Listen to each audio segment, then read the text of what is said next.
The first time I was picking up in Europe for me. I thought, oh, this will be great, I'll just read on the flight. I took the PMBOK with me and started reading as we were taking off. Hours later I woke up in Amsterdam. After the layover, I thought, okay, well, I'll get an hour in before getting to Warsaw. Nope. On my return flights, it was the same story. I read maybe 20 pages total on 2 transatlantic flights. I did not have a coach for the exam and thought that reading the PMBOK would be the answer. After that trip, I set the PMP aside for 5 years and never took the exam.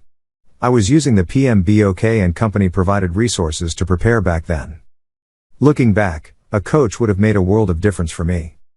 Fast forward 5 years to actually testing, I did not read a page of the PMBOK to prepare for the exam. Coaching saved me a considerable amount of time and energy. Says Ryan Bird. And if you're thinking that he did it without PMBOK and with the help of a coach, you should also know that it took him just 4 weeks. Ryan is from Cincinnati, Ohio.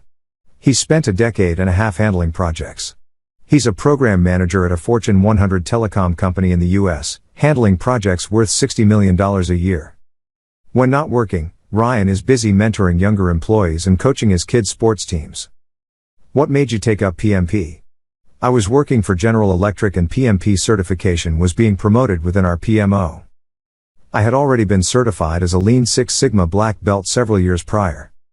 Therefore, PMP certification seemed like the natural next step for me. What's the core benefit you expected from PMP certification?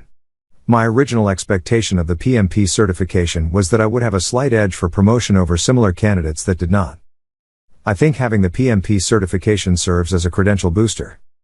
What's the single most important quality a PMP student should have? The right mindset. I think a lot of people go into the exam with an incorrect mindset. The project management world promotes that the exam is the most difficult undertaking in the world. It's not. Consider this. Those that are taking the test have been managing projects for years. With that being the case, I guarantee you have had a project go sideways. An out-of-control project is much worse than taking the PMP exam.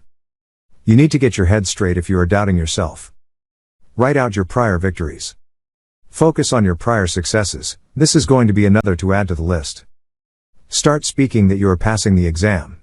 If your mind is focused on the positive, it works a lot better. Before I would start studying every day, I would tell myself this: I am going to pass this exam on the first try and I am putting in the work to make that happen now. Before going in to take the exam, I spoke about my expectations as well. Which study resources did you use? I used Aileen Ellis's program. She focuses on an overall strategy of coming to the correct answer along with the background knowledge required. I used PMI's Agile Practice Guide and Kenneth Rubin's Essential Scrum.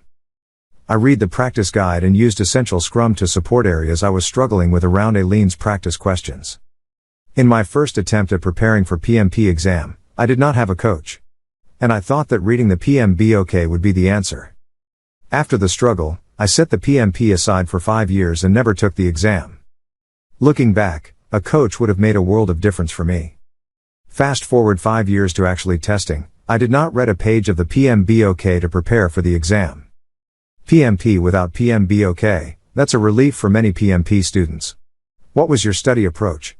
About a year ago I got that nagging feeling of I started this and I'm going to finish. I spoke to a few colleagues about what had worked for them in obtaining the PMP. Then I made the decision to buy Aileen's program. She billed month to month, so in my genius, I signed up to take the test a day before my next billing. I then reverse engineered a study plan on what needed to be done each night according to her modules. My plan required about 3 hours of study each night and I did that for 4 weeks up until the exam. My study hours were with absolutely no disturbance of any kind, including phone. This is important to get the most out of your study efforts. That's brilliant. Did you face any blockers? I am a dad with 3 young kids. So time is always in short supply, as you can imagine. Studying when they were awake was simply not going to happen. I had to focus my time after their bedtime on reading and taking practice exams. The week before the exam is crucial. How did you prepare during this week? The week before the exam I took multiple full-length practice exams. I think it really helped with my actual exam endurance. After each mock test, I reviewed the answers to those questions I missed or answered incorrectly. As I was studying, I kept a log of my scores for each chapter review. I went back and retook any that had been less than a 70%. The day before the exam I did not look at any materials, enjoyed time with my family, and went to bed early. My time was better spent resting than trying to cram any more information in my head.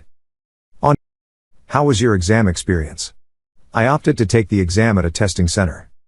I recommend knowing the testing center requirements prior to test day. For me, I had to wear a mask on throughout. During the exam, I didn't panic, although there were a few tougher questions. If you don't know an answer, take your best guess and move on. It's one question, it won't make or break you. If you get anxious, that can harm you on future questions. Expect there to be a few questions that you don't have any idea about. You need a passing score, not a perfect score. Mentally preparing ahead allows you to not get upset when you see them. What about the breaks? The breaks were vital to me as they allowed me to gauge my time and take my eyes away from the screen. Another trick is to break up your time into 3 chunks and allow 10 or 15 minutes extra for the final section. This will keep you moving at a solid pace to finish within time. You'll probably be moving slower by the end of the test, and the buffer will help. Would you like to share any specific study tips, advice, or techniques? I know many people don't enjoy PMBOK and think that PMP without PMBOK is not possible. That's not true. If you know the best way for you to study, such as a video-based course or a coach, and do it that way, you do not need PMBOK. Make a study plan and then set a date you are going to take it. Commit to your date and pay for the test. You'll work harder when there is a drop-dead date and something to lose. I recommend having a coach or instructor to bounce questions off of as you are studying and use up-to-date materials. Good luck!